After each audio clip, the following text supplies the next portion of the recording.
Hi guys, आज हम पढ़ेंगे कैपेसिटेंस को मेजरमेंट करने वाला ब्रिज। तो मैक्सवेल ने इंडक्टेंस के बाद कैपेसिटेंस को मेजर करने के लिए एक ब्रिज का निर्माण किया जिसे मैक्सवेल कैपेसिटेंस ब्रिज कहा जाता है। Okay, Maxwell inductance capacitance bridge को डायग्राम में ये शो किया गया है।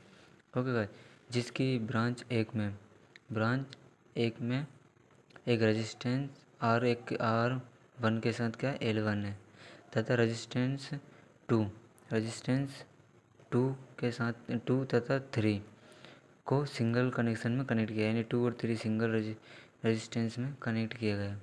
ओके, और रेजिस्टेंस R4 के पैरेलल में क्या कनेक्ट किया गया, कैपेसिटर C4 को कनेक्ट किया गया है। ओके, कनेक्ट किया गया है। इसके कारण इसे मैक्सवेल इंडक्टेंस कैपेसिटेंस ब्रिज कहा जाता है। इसको एक्साइट करने के लिए ऐसी ब्रिज की ऐसी सप्लाई प्रोवाइड की जाती है। ओके, तो ब्रिज की बैलेंस एंड अनबैलेंस कंडीशन को क्या करता है, डिटेक्टर के द्वारा क्या करता है, डिटेक्ट किया जाता है। वेयर जहाँ R2 R3 and R4 noun fix resistance है और R1 एक अननाउन रेजिस्टेंस है। ओके, R1 अननाउन रेजिस्टेंस है और L1 भी एक अननोन इंडक्टेंस है। ओके, क्या है, C4 क्या है, नाउन स्टैंडर्ड कैपेसिटेंस है। ठीक है, मैक्सवेल इंडक्टेंस कैपेसिटेंस ब्रिज के द्वारा अननोन इंडक्टर की स्टैंडर्ड वेरिएबल कैपेसिटर से कंपैरिजन करके मेजरमेंट किया जाता है। ओके गाइस, कि इसमें क्या कंपैरिजन किया जाता है, अननोन इंडक्टर की स्टैंडर्ड वेरिएबल कैपेसिटर से कंपैरिजन करके मेजरमेंट किया जाता है। ठीक है, अब हम इसके ब्रिज को समझ लेते हैं। एक बार और ब्रिज के बारे में देख लेते हैं। R1 एक अननोन रेजिस्टेंस है और L1 एक अननोन इंडक्टेंस है। R2 क्या है, फिक्स रेजिस्टेंस है। R3 भी फिक्स रेजिस्टेंस है। R4 एक ये भी फिक्स रेजिस्टेंस है। C4 क्या है, स्टैंडर्ड कैपेसिटर है। इसको एक्साइटेड करने के लिए ऐसी सप्लाई प्रोवाइड की गई है। ओके, अब इसकी बैलेंस एंड अनबैलेंस कंडीशन को हम देख लेते हैं। इसकी बैलेंस एंड अनबैलेंस कंडीशन का एक फॉर्मूला होता है। क्या होता है वो, Z1 इंटू Z4 बराबर Z2 इंटू Z3। अब हमें क्या करना है, Z1 Z4 बराबर Z2 Z3 की वैल्यू चाहिए। तो Z1 की वैल्यू कहाँ से निकलती है, हमारी ये होती है Z1 की वैल्यू, ये होती है Z2 की वैल्यू, ये होती है Z3 और ये होती है Z4 की वैल्यू। तो Z1 की वैल्यू हम निकालते हैं। तो इसमें क्या क्या है, Z1 की वैल्यू निकालने के R1 और L1 है। तो Z1 क्या हो जाएगा, Z1 बराबर हो जाएगा R1 plus J omega L1, जो इसके Z1 की वैल्यू हो जाएगी। अब R2 बराबर क्या हो जाएगा, Z2 बराबर R2। ओके, अब इसी तरह Z3 बराबर R3। ओके, अब Z4 बराबर क्या हो जाएगा, ये पैरेलल है तो इसकी इक्वेशन निकलेगी R4 इंटू क्या है, 1/J ओमेगा C4 अपोन में लिखने के बाद R4 plus 1/J omega C4। इस तरह अब इसको हल कर लेते हैं। ओके, तो क्या किया हमने, R4 इंटू एक बार इंटू में लिख दिया और एक बार प्लस में लिख दिया। ओके, पैरेलल में जब दो चीज़ें कनेक्ट होती है। ठीक है, अब इसके बाद क्या किया, J ओमेगा C4 का इंटू R4 का इंटू क्या किया 1 में, R4 का इंटू 1 में किया तो R4/J ओमेगा C4 हो जाएगा। ओके, अब इसे तीसरा J ओमेगा C4 का इंटू R4 में किया, R4 में करने के बाद इसमें किया जैसे कि इसमें J ओमेगा C4 R4 और ये प्लस 1 का 1 ऐसे लिख देंगे और J ओमेगा C4 नीचे आ जाएगा। J ओमेगा C4 कट जाएगा, R4/J omega C4 R4 plus 1 J बचेगा। ओके, तो हमारे पास क्या वैल्यू निकल गई, J1 J2 J3 और J4 चारों की वैल्यू हमारे पास आ गई है। तो हम इसकी एड वैलेंस कंडीशन को देख लेते हैं। ओके,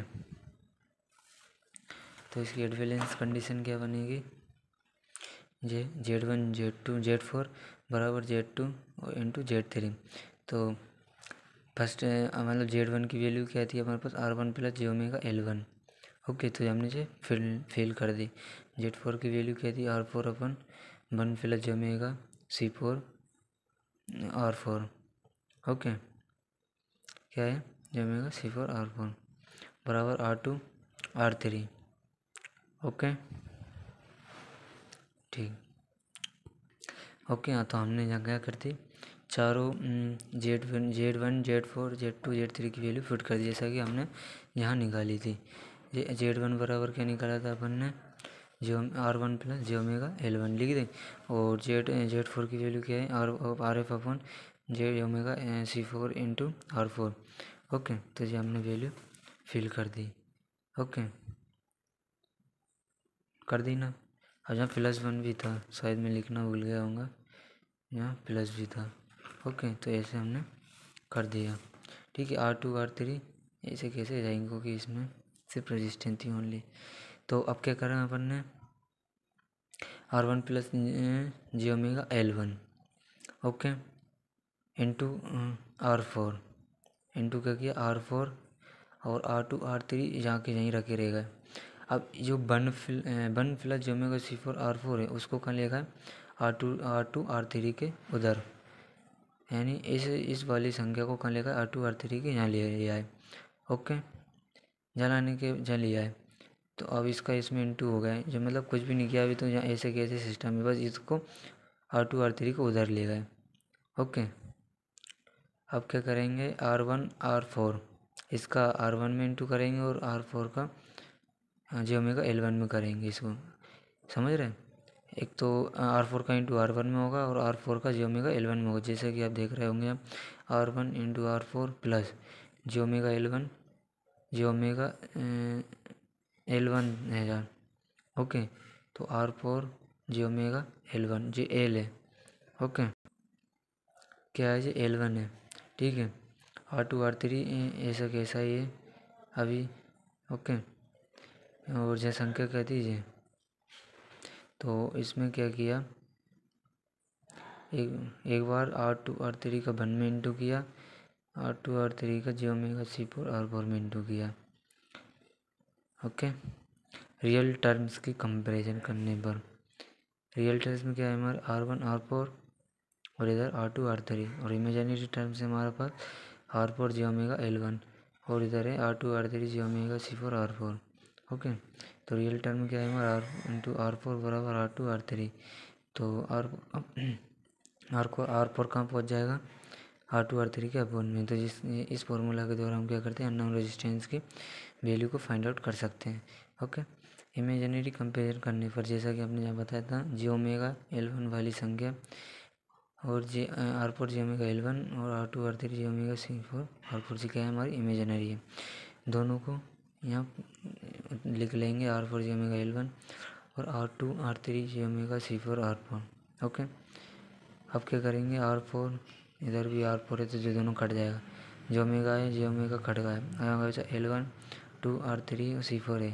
तो इस फॉर्मूला के द्वारा हम अननोन इंडक्टेंस की वैल्यू को फाइंड आउट कर सकते हैं। तो ये हमारी क्या आ गया, फाइनल रिजल्ट आ गया। Thank you for watching my YouTube channel.